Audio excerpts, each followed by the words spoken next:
We're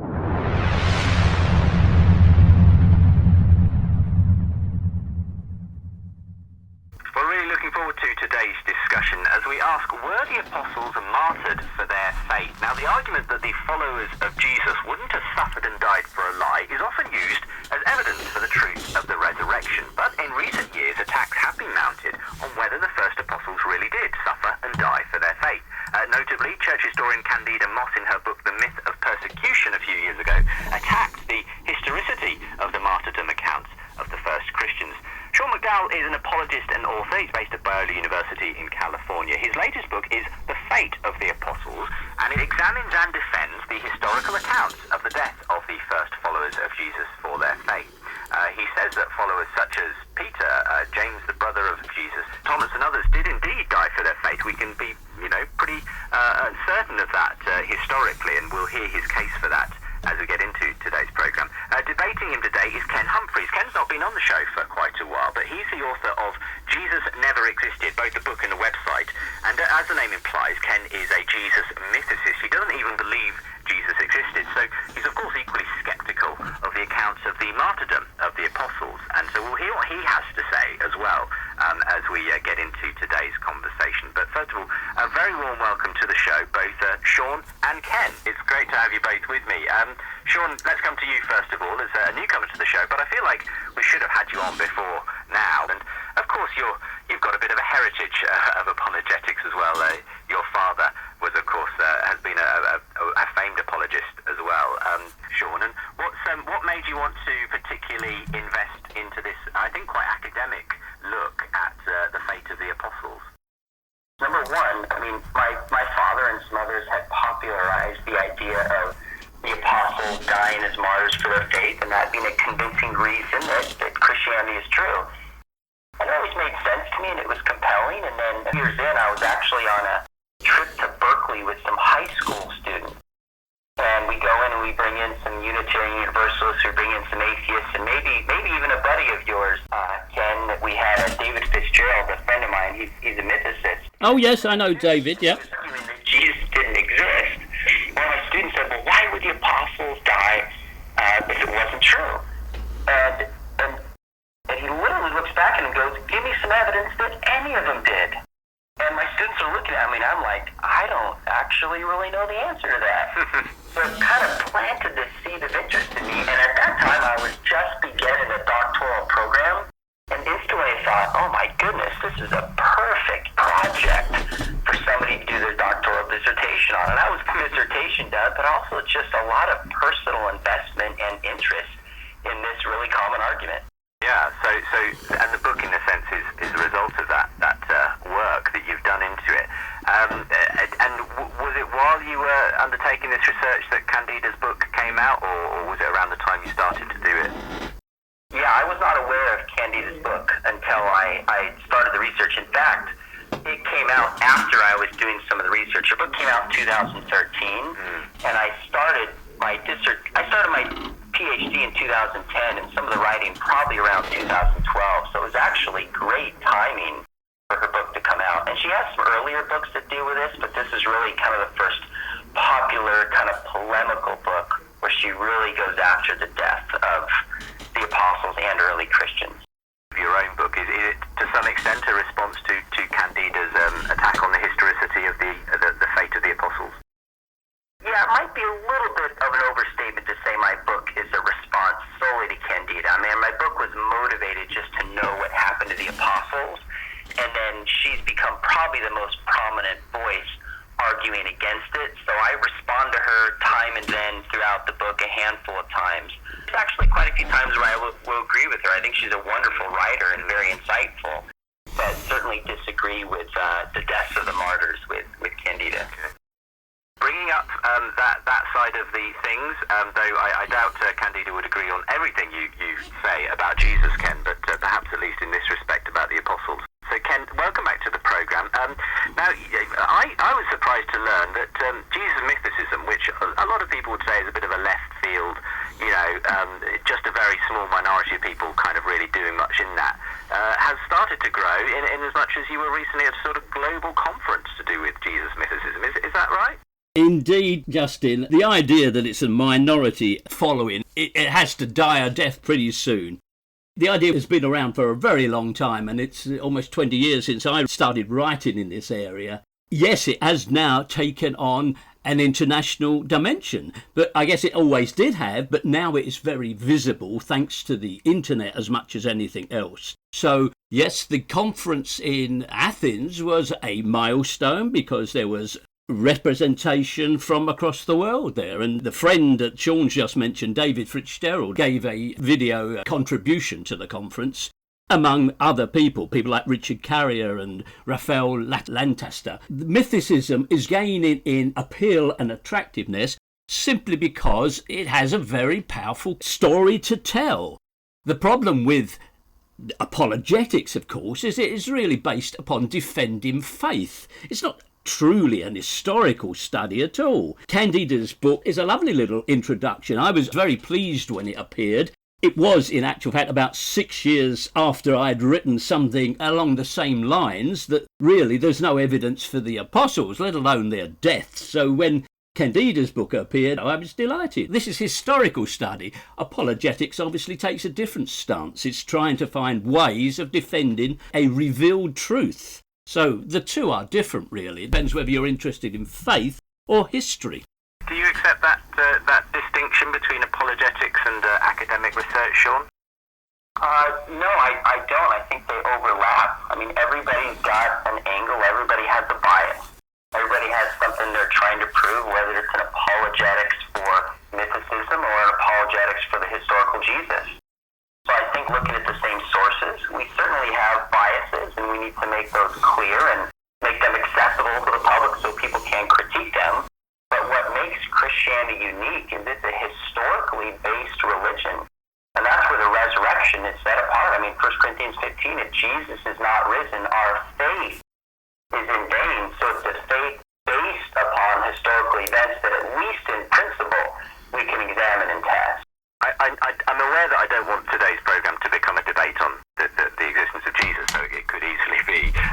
We need to try and limit it to the question of the apostles and their martyrdom. But how are we going to do that, I suppose, Ken, is my question. I mean, if you don't even believe Jesus existed, I mean, are you just assuming there were no early followers of Jesus? There was no Jesus. I mean, what... Yeah, okay. Let's see if we can find a starting point in order to have an interesting debate. Yes, I am of the opinion, as more and more people are, that Jesus never existed. Now, that doesn't mean that then the disciples existed and they are sort of, have no connection to that. The man Jesus did not exist, so therefore he didn't have disciples. Now, you probably need me to, if you like, concede, well, let's say there were some disciples. So perhaps I will do that just for the purpose of an academic debate. But if we're going to dwell on their deaths, we should at least try and establish their existence. So I would ask Sean, who says he thinks it overlaps with history, can he give us some historical basis for believing they are there? Or do we have to assume that, okay, maybe at some point there were some disciples and let's assume that they've had a Jesus come and go in their lives? Yeah, well maybe we will start with that sort of stuff then, Sean, and allow Ken to respond in due course, and go on to talk about how this plays into your thesis about whether if there you can support the historicity of the apostles' deaths, whether that then supports evidence for the resurrection as well. Okay, well let's come back to you, Sean, and Ken, throwing down the gauntlet there and saying, all right, well for the sake, let's assume, okay, that there were some apostles, some early followers of Jesus. Where's the evidence even for that, let alone their meeting tragic ends and so on? Do you want to start off with that, and maybe we'll see what Ken has to say?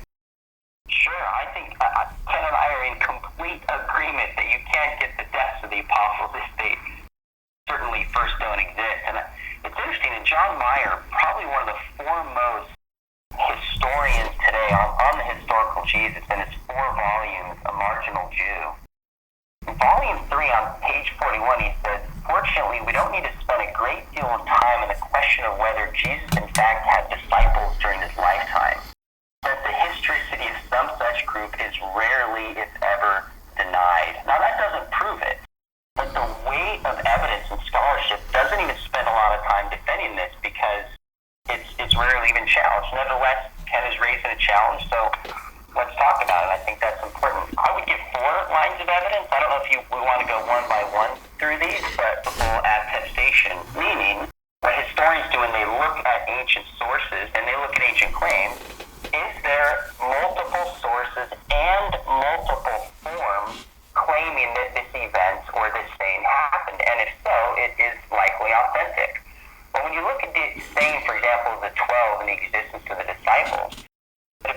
Mark at least 10 times.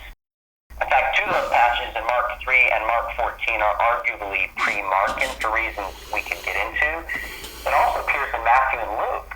Now, you might say Matthew and Luke borrowed from Mark, but what's interesting is even in the list of the apostles in Matthew 10 and in Luke 6, there's similarities, but there's enough difference, namely the name Judah, James, and Thaddeus, that Luke is likely independent of Matthew.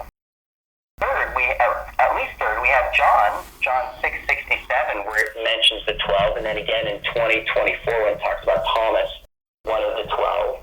And you also actually have reference to the 12 in Q, and I know your audience is super informed, Justin, probably knows this, that I'm preaching to the choir, but Matthew and Luke have similarities, so it's assumed they borrowed from Mark, but they also have similarities, and people have presumed this earlier saying document Q, which would predate Matthew and Luke substantially. And in Matthew 19:28 and then Luke 22:30, you have a saying about the 12 judging the tribes of Israel, which is in Q. And then you also have reference to the 12 in Paul in 1 Corinthians 15:5, which is dated within probably 3 to 5 years of the death of Jesus. Now, there's multiple other reasons we could go into, but that would be one reason for the historicity of the 12 and the disciples, is because it's in multiple sources and in multiple forms. And the fact that these are all, as it were, sources that are in the Bible, in the New Testament, doesn't degrade or discount their validity as sources in that sense. That's right, because I'm not arguing that these are inspired. I'm not even arguing that they're generally reliable. We're simply looking at them as we would any source related to any doctrine. We're not going to say they're necessarily reliable. We're not also going to start by saying they're necessarily false. What these criteria do is they work from the bottom up and look for certain features, and then if those features exist, it gives the ring of authenticity. What do you have to say in response to this then, Ken? What do I have to say? Just there is obviously a divide here between what I would call history and the defence of Holy Scripture. Now, Sean has quoted multiple references already from the Gospels to prove his point. Now, this isn't history. This is what it claims to be, apologetic. If he were quoting from other sources, my attention would be absolutely riveted. But to simply quote the Gospel saying the Gospel is true really doesn't cut ice. But I know that's not going to go down well with apologetics. Hasn't he just said, didn't Sean just say explicitly he's not assuming the Gospels are... He has. He's made the concession that they're not essentially reliable. Then to bias. Okay, we know they're not reliable. We know they are biased. We also know that the later Gospels are contingent on Mark. So one would see that as a story that's been embellished and moved through time, and different authors have added to it. So I'm not seeing history there. I'm just seeing the development of Holy Scripture. Okay, now let me just throw in one little thing that's not too heavy for the readers to understand. Some years ago, I debated with Gary Habermas of Liberty University. You may remember, Justin. And one of the points he made and told the audience in no uncertain terms, he said, do not claim that all the apostles died for their faith. He said, we do not have the data. Now, that was what Gary Habermas said. That's how he put it. We do not have the data. That's why I feel there is a difficulty if we're going to rely upon gospel sources for this. All right, Sean, firstly, Ken is still not convinced that the Gospels are anything more than sort of religious literature that was being, I guess, just put together for theological purposes more than historical. And even Gary Habermas, he says, one of your own, he suggests that there is not enough data to corroborate the deaths of the apostles. What's your take on that?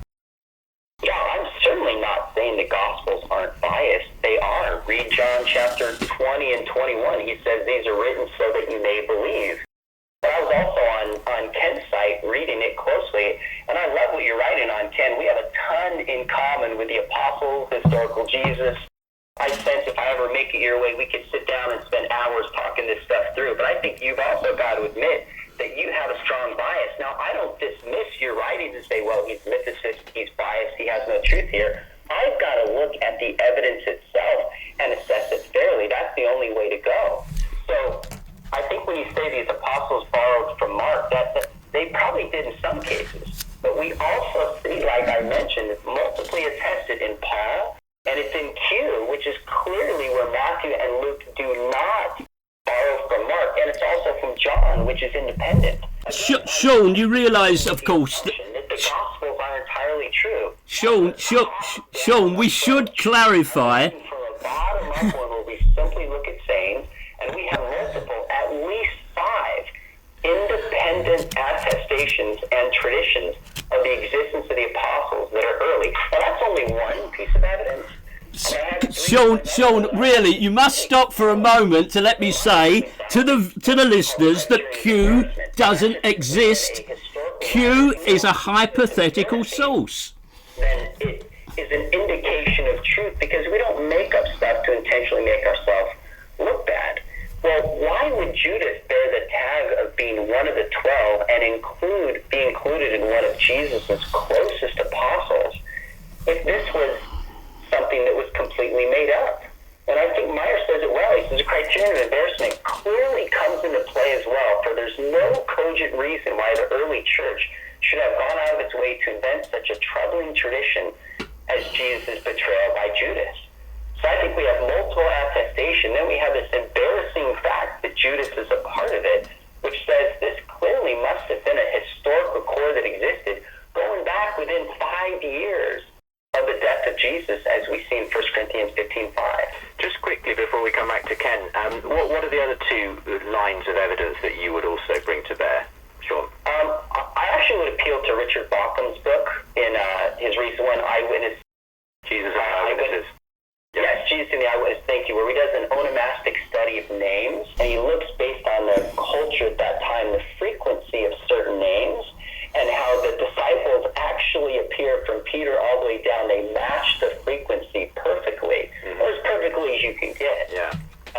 So that's one piece of evidence. And the other one would be, I noticed on Ken's side, I thought it was really interesting. I'd love him to weigh in here, where he talks about how the apostles should be 12 of the most famous people in history, and we don't even know their names.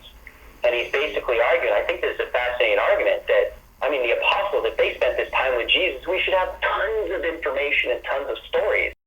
But I actually think that proves the reverse. If this was invented by the early church, then they would have invented all those stories. The fact that we don't know what happens to some of the apostles, and Ken, that's a fascinating conversation you had with Habermas. I totally agree that we don't know what happened with a number of these apostles. But I think that shows that the early church did not invent this, and that the 12 actually go back to the time of Jesus. I do want us to start talking about, before too long, but just carrying on for the moment at least, Ken, with whether we can establish their existence. You've got the multiple attestation. Obviously, Sean says no, that is valid as far as he can see across the different Gospels and writings of Paul and so on. The criterion of embarrassment, Baucham's study into the frequency of names, and that matches perfectly the ones we have for the apostles. And then we wouldn't expect necessarily to see a lot of stories. It might, in fact, be the other way around. They had been invented. Responses to a few of those before we have to go to the break? As responses to a few of them, Sean has actually really rehearsed a whole chunk of apologetics there, so much that it's impossible unless we go on for hours to respond to all of those. I was trying to interrupt. He quoted, as if it was an historical source, Q, but Q is just an hypothesis. People doubt the thesis that there was a Q source. I'm happy with a much simpler scenario that Matthew copied from Mark, and Luke had before in Matthew and Mark, and the story was developed without a Q. You don't need a Q, it's simply a theory. There is no reference in history to Q. We don't have a copy of Q. Now, that's just one of about 100 points that Sean slipped in under the door there. And Justin, you're going to do a fair amount of editing on this tape, I think, to make it digestible to your audience. No, it's fine. The audience of Unbelievable is used to, Ken, a fairly high-level academic debate, so don't worry too much. The point, though, that I think Sean is making overall is that, as far as he's concerned, you can use the Gospels and writings of Paul as historical documents. Baucham uses it in that way, and so on, such that there's no reason to All right, but can we move on to non-gospel sources then? If you want me to respect these comments that Sean is making as being more than simply apologetics to defend faith, where are the non-gospel sources? Okay, do you have non-gospel sources for the apostles, Sean? Well, I would say a couple things. I'm not willing to grant that we just have to set the entire Gospels and the evidence that I've given aside. I mean, we could talk about the criterion again and the points that it points to these events being true, or we can look at the historical evidence for the Gospels. I think it's completely favoring a mythicist approach to just say, all right, let's get rid of these documents that we have in the first century, that books like Acts and Luke, the vast majority of scholars would consider them historical novels where they're trying to report truth. I mean, look how Luke begins his gospel. He says, many have undertaken to drop an account of these things that have been given to you, but I have investigated these things carefully so you may know the certainty of the things that you've been taught. So the Gospels, in fact, over the past few decades, the evidence for the Gospels has been increasing. But with that said, we could talk about James. James, the brother of Jesus. We have one early source for James. We also have some Gnostic sources for the death of James we could get into. Sean, can I ask you to respond to the question I put to you? It certainly is a difference. Let me say, Ken, we're going to come back to you and let you respond in a moment's time. We're going to have to go to a quick break. Yeah, sure. I'm sure you will. Yeah. Justin, I posed the question of other sources rather than just holy sources. Okay. I mean, I think we're going to have to then go back to this idea of that somehow the Gospels and other holy sources are not therefore reliable, because I think that's Sean's contention is you have to treat them as historical records as you would with any other type of document. But I mean, maybe Sean, it might be interesting just at the outset to just get a sense from you as to how, you know, what kind of level of historicity you can assign to the apostles compared to other historical figures, you know, and that kind of thing. Would that be helpful at some level? Yeah, sure, we could do that. Or, I mean, I could kind of lay out my methodology, because I think part of the distinction we're having here is Ken and I are just coming from this with such different assumptions about, I think, history, nature of the Gospels, etc. I think that depends how long we want to explore some of those ideas. Welcome back to the second part of this week's Unbelievable. I'm Justin Brierley. Here is part of Faith Explored. Unbelievable is the program that regularly brings Christians and non-Christians together for dialogue and were the apostles martyred for their faith? And that's at the heart of the book that Sean has written called The Fate of the Apostles. In recent years, attacks have been mounted on whether the first apostles really did suffer and die for their faith. Candida Moss, in her book The Myth of Persecution, attacked the historicity of the martyrdom accounts. And Sean seeks to defend some of those historical accounts of people like James, St. Peter, and others, and we'll hopefully get to some of the specific accounts. Ken Humphreys, though, author of Jesus Never Existed, the book and the website, is countering those claims onto this programme.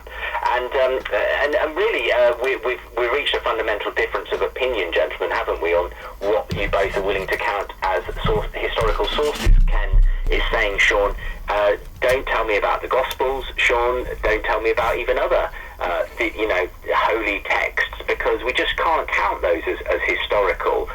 You're keen, though, to say these have a historical value. They should be seen as historical documents. It's a kind of historical novel, you said, is one way of looking at the Gospels.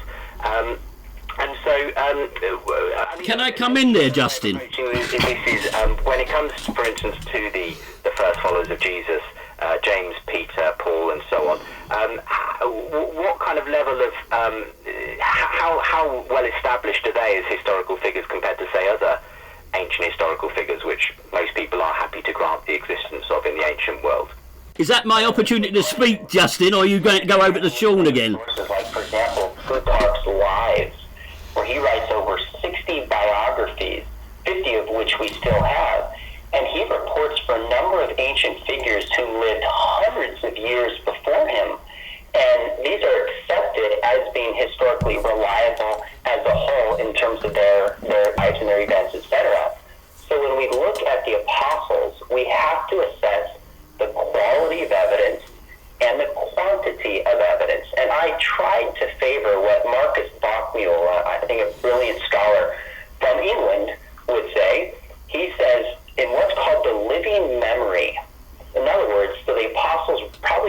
by 70. That's the first generation. Second generation to about 135. And then the third generation about 200, the end of the second century.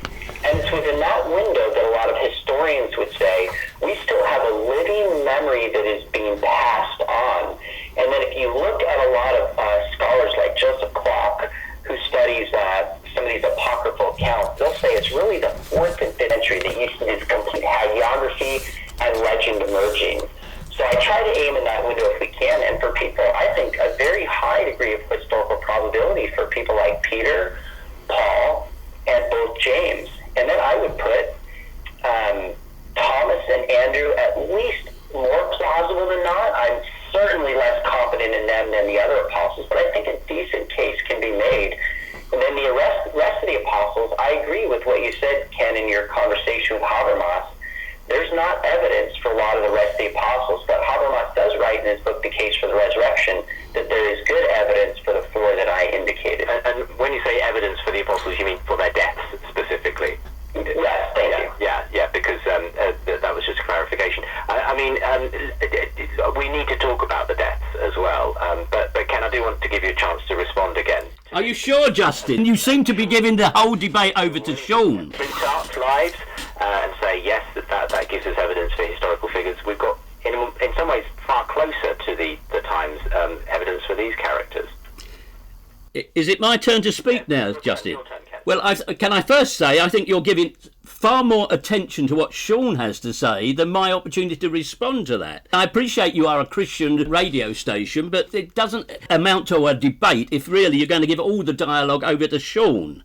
Now, I was willing to concede that these holy texts are a source. I will do that as a gesture to having a debate. Yes, there is a source. My question about 20 minutes ago that I haven't heard an answer from Sean is there any other source that supports his claim, any claim about the disciples? Because I don't think there is. Okay, do you want to answer that quickly, Sean? I honestly feel like we're going in circles a little bit because historians do not approach and dismiss a bunch of documents because they're written by a people group named Christians. You can't look at the Gospels or any of the writings and simply dismiss them because they have some bias. Sean, you are not listening. I conceded they are a source. I have said they are a source. I've asked you for another source. Can you not hear me? Okay, so firstly, you're happy for the moment to grant them as a source, Ken, but Ken doesn't feel that source alone is enough to warrant the historicity. He's asking for other sources as well, Sean. Do you feel you're not obliged to provide other sources, that this one source is enough as far as you're concerned? It's not one source. There's multiple sources. For example, the death of Peter, there's about 10 sources within the first 2 centuries that consistently indicate that Peter went to Rome and he died as a martyr there, and some of the later sources indicate that it was under Nero. So I'm not sure why, when investigating, say, the historical Peter, we just dismiss all of these as sources, because they're either written in Scripture or quite a few that are not written in Scripture. I think we have to assess these individually. I think this might just be a difference where we're approaching this subject. I'm not willing to sweep away all of these sources in their entirety because they're written by Christians. I think we have to look at them individually and assess them with the criteria that historical Jesus scholars typically use when they're assessing any sources. In that direction, we may be able to make progress. Each source we can consider on its merits. So if you want to contribute a source from, say, the 2nd or 3rd century from a Christian, I will concede that it is a source, and we can consider that as evidence in its own right. If you'd like to come to specifics, let's look at the specifics. Let's look at who is saying this and when they are saying it. Okay, give us some specifics then of beyond the Gospels themselves and Paul and so on, instances in which the martyrdom of Peter is mentioned by later Christian sources, Sean. Okay, so let's lay out the scope of what we have for Peter. In the 1st century, we have 2 sources for the death of Peter. One is in 1 John chapter 21, verses 18 through 19, particulars of that, but even Bart Ehrman concedes, and I document on this, saying that this is a claim that there was a tradition that is known that Peter was martyred at this time. And that's probably written in the early to mid-90s. And then around the same time, we have 1 Clement chapter 5, and this is Clement of Rome, so he's actually writing from Rome, and he gives an attestation for the deaths of Peter and the deaths of Paul as martyrs. Those are the two sources we have in the first century, much earlier than those other sources we have for Plutarch and other people like Alexander the Great that are 300 years removed that people have no problem with. Those are two good early sources. Now, we can walk through the other 8 that are in the 2nd century, but those are the first 2 that are in the 1st century. So maybe Ken wants to jump in and say what he thinks about that. Yes, we do want to give you the time, Ken, so go ahead. Thank you, Justin. Well, okay, so Sean has quoted a couple of sources. 1 John, I presume you're referring to the epistle 1 John, yeah? This is your... No, I'm sorry. The Gospel of John, chapter 21, verses 18 Oh, to 19. so your example of a non-gospel source is a gospel? It's John chapter 21. Yeah, that's the gospel. I thought we were trying to get to a non-gospel source. So his problem is that, Sean, that you're quoting again from a gospel. He's asking for non-gospel sources in this instance.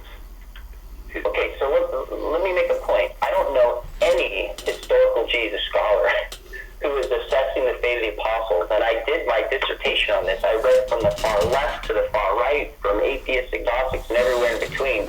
Nobody who's trying to figure out what happened to Peter would begin by just dismissing all the scriptural accounts.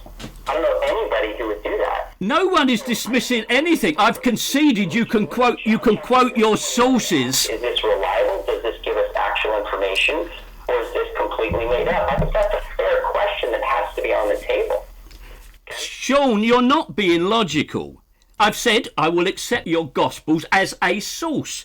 I ask for something other than a holy text, and you then immediately present me with the Gospel of John. That is not logical. I want something outside of the Gospels.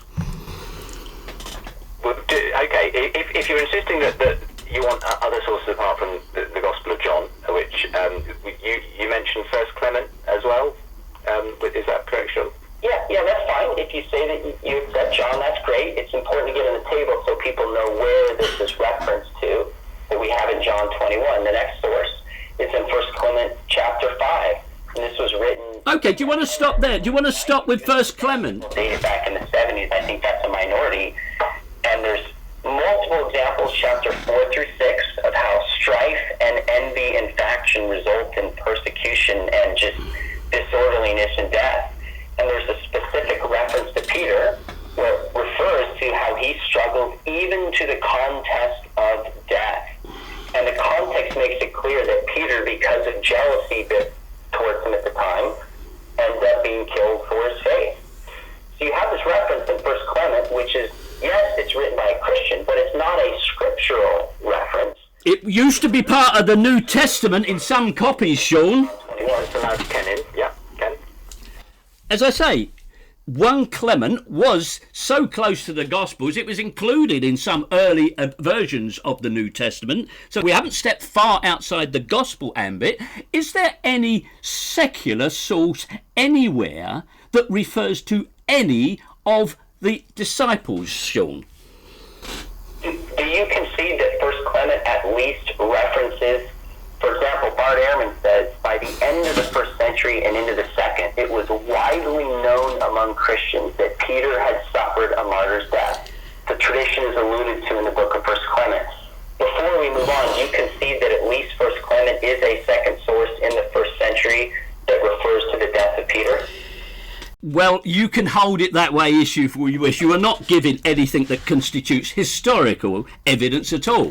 Okay, you quote from Bart Ehrman. Why not? He's a fine scholar, but that's only his opinion, right? 1 Clement really doesn't substantiate there was martyr's death. I think if you quote, if I can recall what he says about the death of Paul, he says he went to his reward. You know, there's nothing there about any lurid execution. I mean, just obviously, this is going to be contentious as to what kind of sources Ken is willing to allow as giving substantial evidence. things I know just from my little knowledge of the apostles is that supposedly Peter was crucified upside down. Because now I don't know whether that was a request of his, so that he, for some reason, or was that likely an embellishment of the martyrdom story of Peter? What's your take on that particular issue?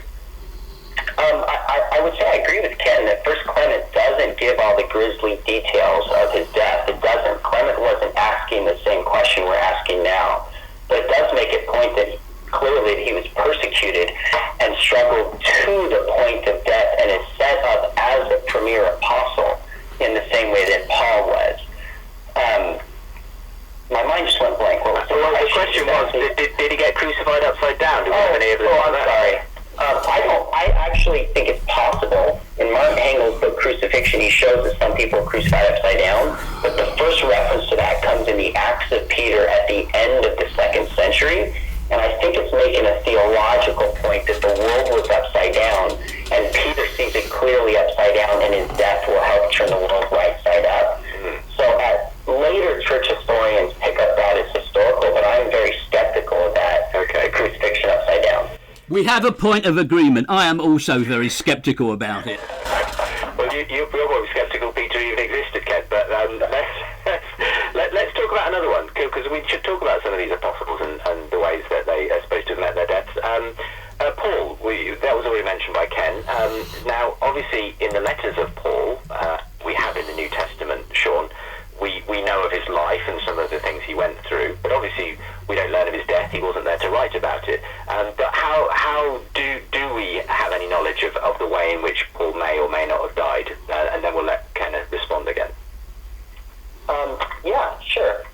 We do have an interesting passage in 2 Timothy. Now, I know I can hear Ken's voice saying, you're using scripture again. What's interesting about 2 Timothy is 2 Timothy is in one of the disputed letters. So most scholars do not accept it and think it was not genuinely Pauline and written much later. But there's a reference clearly in 2 Timothy where he talks about how he's just suffering and struggling to the point of death. And he makes it clear that he knows his death is imminent and it's coming. So either this is written by Timothy and he knows that he's about to get martyred for his faith, and Paul knows he's about to get martyred for his faith, or this was invented later and it's not actually Pauline by people who knew that this happened, and so they inserted into his mouth something that would then be believable. So I think either way, at least 2 Timothy is the earliest source that certainly we have for Paul, and then we have Clement, and then also with Peter we have writings of Ignatius in the early century, 2nd century, Polycarp in the later 2nd century, Dionysius of Corinth in the middle. Essentially what we have is from the end of the 1st century consistently through the 2nd century and beyond, these consistent stories about Peter and Paul dying in Rome as martyrs. Ken? Well, we are reaching an area of agreement here in some sense, that we can all say and all agree that as the centuries passed, the stories of the apostles and their deaths were embellished and enhanced and made gory and into delightful stories to inspire the brethren. So we know there was this tremendous period of fabrication. So it makes those initial comments that are so precious to Sean and probably to yourself, Justin, of these references in the Gospels, it makes them look decidedly unlikely, let me put it that way. If Christians were so given to fabrication and embellishment, how likely is it that they told the honest truth in the beginning? Okay. Sean, do you want to respond to that? Sure. Yeah, I think we are in agreement on this, that we do see some embellishment developing later. But I look at it a little bit differently. In fact, Christine Thomas, she wrote a monograph for Harvard Press. And what she argues is that when you look at some of these later writings, such as the Acts of Peter, you see some clear embellishment. And there's some stories in here, Ken, that you and I would look at and both say are clearly mythological, like Peter raising a tuna fish and Simon Magus flying through the air and Paul baptizing a lion. I mean, these are made-up stories. We're totally on the same page with that. But what she says, though, is there's a historical core, even when you see these legends developing copy later on, which they have to take these legends and surround them, so to speak, with a kernel of truth, or these stories wouldn't have even be accepted and believable. So from the earliest moments where we don't see legend, where we don't see embellishment, where we don't see the fabrication, we have this claim about Peter, Paul, James, etc. Later they show up, but they contain that historical core because it was so firmly embedded at that time. Well, that is probably a very crucial point. Is there an historical core? And what, for me, fatally flaws your case is you cannot point to a secular source to back it up. If you could, if we had some historian, not a Christian, somewhere in the Roman Empire who commented on the death of an apostle, how very convincing that might be. But the thing is, there is no such reference. We have to begin with holy documents written for a purpose, and then we see later Christians embellishing those stories. So you can believe that those original stories were the gospel truth if you wish. To me, it's simply part of a whole scenario of fabrication from a belief system with no actual evidence at all. Sean, I mean, we could go back to the theme that Ken has been giving throughout the programme then, that he feels as sources, the Gospels and other Christian writings are simply coming with an agenda to kind of tell a particular narrative and story. I mean, having said that, there are many, obviously, scholars in the field, both Christian and non-Christian, who study the New Testament as historical documents and are happy to concede the existence of Jesus and the apostles like Bart Ehrman and so on. So what's the fundamental difference in approach between Ken's approach and the way many others like yourselves obviously approach these documents? I think the difference is I'm not assuming that these are legend, these are false. I don't do this with other religious texts. I'm not a Mormon, but I would look at the Book of Mormon and assess it historically, see if there's any archaeology, see if it's written in a certain genre and has embarrassing material in it. I wouldn't rule it out of court before I look at it. Could there be some historical things we ascertain from the Book of Mormon? In principle, but I'm not going to start and completely write off sources. And this is not how historians practice their craft. It's not. I mean, every writer of the ancient Near East had some bias. I mean, you want a secular source, Josephus clearly had a bias. He was writing on behalf of the Roman Empire, in some ways, to preserve and save his life. Okay, can I interject there, Sean? Can I interject there, Sean? Can I interject there, Sean? Sean, can I interject there? Sean, can I interject there? Justin, you'll have to stop this because this is totally biased presentation. From the things that are made up.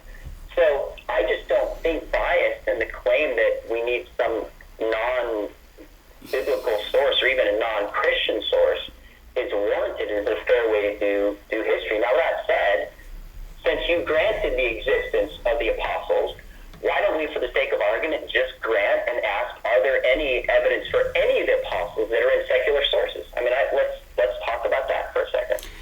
Ken? Thank you, Justin. I really think you're going to have to edit this tape.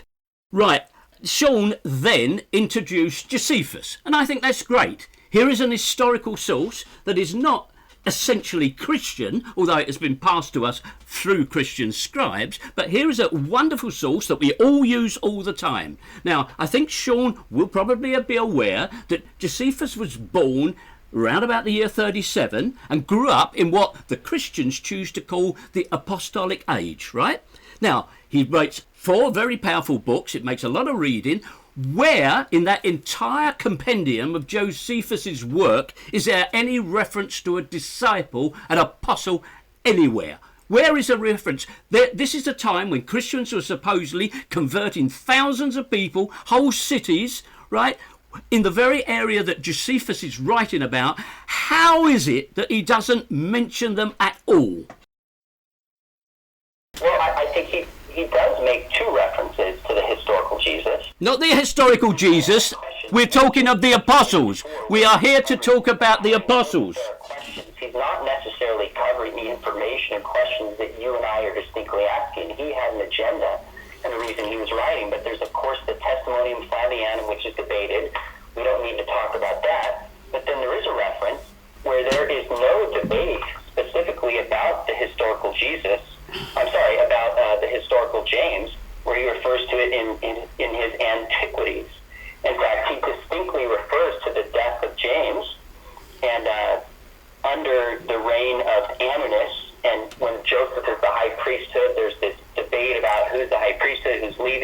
and it simply just mentions James. And he doesn't describe him as an apostle of Jesus. The law, and then being delivered up to be stoned. I think Ken wanted to come in now. Sorry, Justin, are you censoring my interjections there? I pointed you to Josephus, who lived through the apostolic age, and he doesn't mention any of these apostles. Yes, he makes reference to a James in Jerusalem. Yes, he does. He doesn't identify this James as a disciple of Jesus. And, okay, Christians like to read him that way, but it isn't proof that he's talking of the followers of Jesus going to their death. Sean, what makes you think it might be the James of the Scriptures? Well, normally in that culture, people were identified as the son of somebody else. Like we say Richardson means son of Richard. So Jesus' name technically, Jesus bar Joseph, the son of James. But what's interesting in this passage in the Antiquities, he refers to James as the brother of Jesus, who was called the Christ. So we have two particular details that refer to the identity of James, but not the son of Joseph. I will allow Ken to interject again. Go ahead, Ken. Go ahead. Well, he's not identifying him as the son of Joseph, which we might expect. He's identifying him as the brother of Jesus, which looks very suspicious. And many scholars, I won't say all, but many scholars regard that as a Christian interpolation, right? This is, if that's the best you've got, that is not very good. Yes, he has referred to somebody called James, and that's fine, but we haven't got any closer to the disciples of the Jesus story. Sean? Yeah, I mean, I don't know what scholars you're referring to that doubt this passage, but having delved into this myself and read every James scholar I could get my hand on, this is not a debated passage in terms of it being genuinely in Josephus, and in terms of it genuinely being the brother of James who's called Christ and being stoned to death. Sean? Passage, Christians would not have made this up. Sean? If they were inventing something about Jesus, it wouldn't be so incidental and secondary. They'd probably give more flowery details. Like you point out, Ken and Throw, and he's the Son of God and did miracles, raised from the grave. They don't mention that. So the incidental nature of it gives us reason to believe that this is really the brother James, and he was stoned to death. We're going to take a break, gents. I appreciate, Ken, that you feel that the time hasn't necessarily been divided up equally. Well, it hasn't, Justin, but I'm sure you can change that in your edit. And then responses and so on. But we will go to a break, and I shall come back in a moment's time. We're going to continue discussion, just at least for 10 minutes or so, further. Were the apostles martyred for their faith? My guests today, Sean McDowell and Ken Humphreys. Do come back again for part 3 of today's Unbelievable. As we conclude today's discussion, were the apostles martyred for their faith? We've been asking. Sean McDowell is the author of a new book on this subject, The Fate of the Apostles. It was Ken Humphreys doesn't believe any of it's true, frankly. He's the author of Jesus Never Existed, the book and the website. If you want to get links to both my guests, it's seanmcdowell.org and jesusneverexisted.com for Ken. And we're going to come back to you, Ken, as we sort of start to draw today's program to a close. You've objected strongly throughout that you're not happy with putting forward the Gospels and other Christian sources as historical accounts because you feel they're biased and theological and so on. Can I come in? Sean has come back at you against that, saying no, you've got to give these documents the kind of credence they deserve. Josephus was where we got to. He, if you like, is a Jewish historian, living and documenting the lives of people around the same time as the apostles were there. So what's your problem with Josephus? Sean talked about this passing reference to James, the brother of Jesus, which he feels is a good evidence of at least that particular apostle and so on, and then later that he's referred to as having been killed for his faith, so or killed at least at the hands of the authorities. So where do you want to pick it up from that? Well, you said wrap it up, as it were. Now, I did initially, in order to facilitate a debate, concede that Sean could quote the Gospels, the New Testament text, as a source. I'm not saying dismiss them entirely, throw them away. Let's put them in evidence as a source. My question throughout has been, okay, but what other supportive evidence do we have?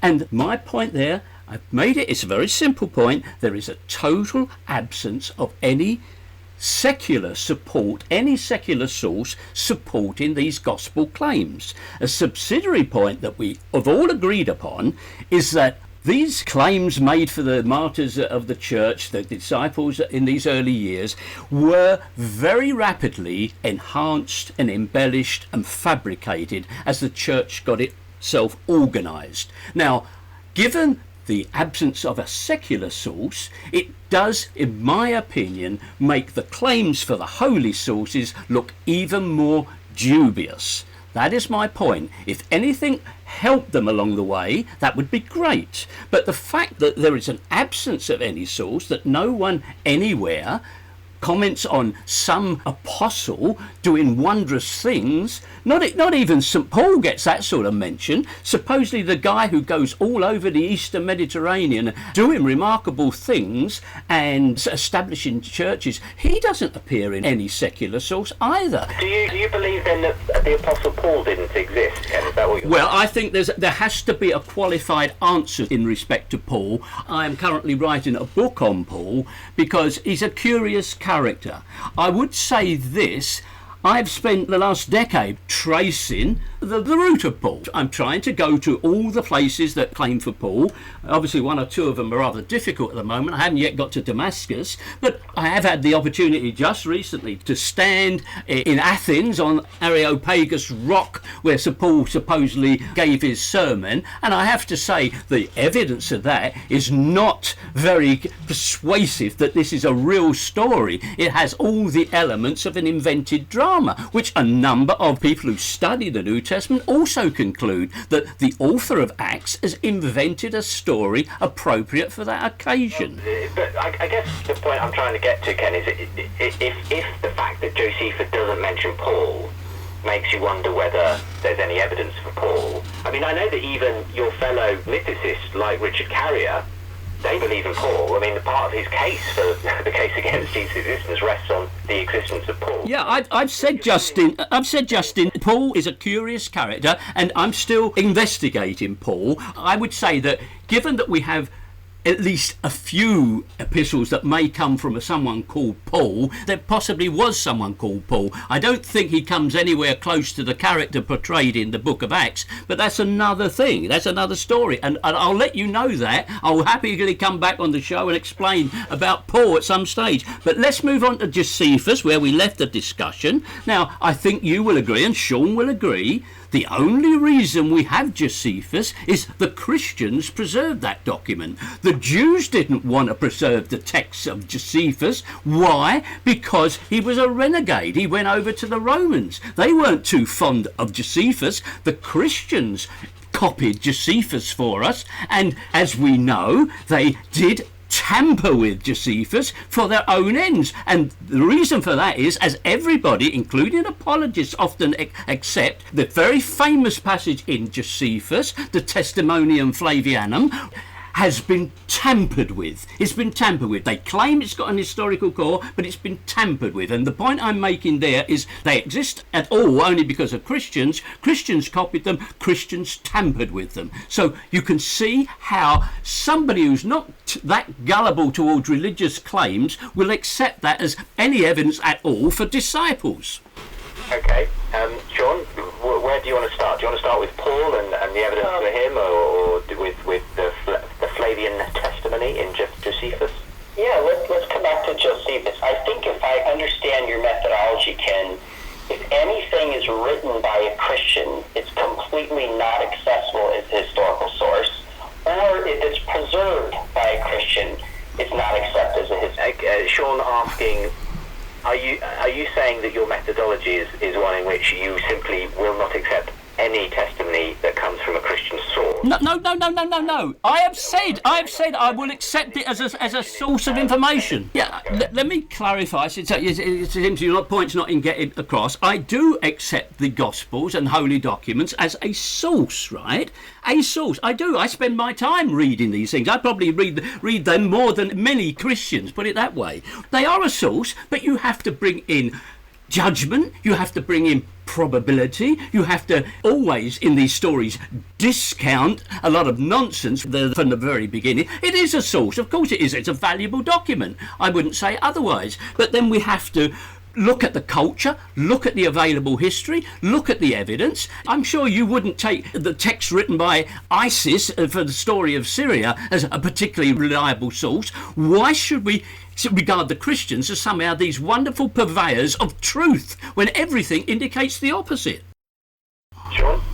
Well, I think that's a very fair question. I'm glad to hear that you accept the Gospels as a source, and that's why at the very beginning I said it is a source. I'm not assuming they're entirely reliable. I could even concede for the sake of discussion that they make mistakes at times.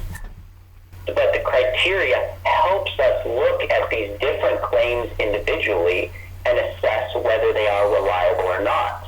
And that's how I think we can know the disciples existed, by all sorts of criteria that are listed: multiple attestation, embarrassment, etc. And I think those apply to the death of Paul and to the death of Peter, and then we have additional sources to support those.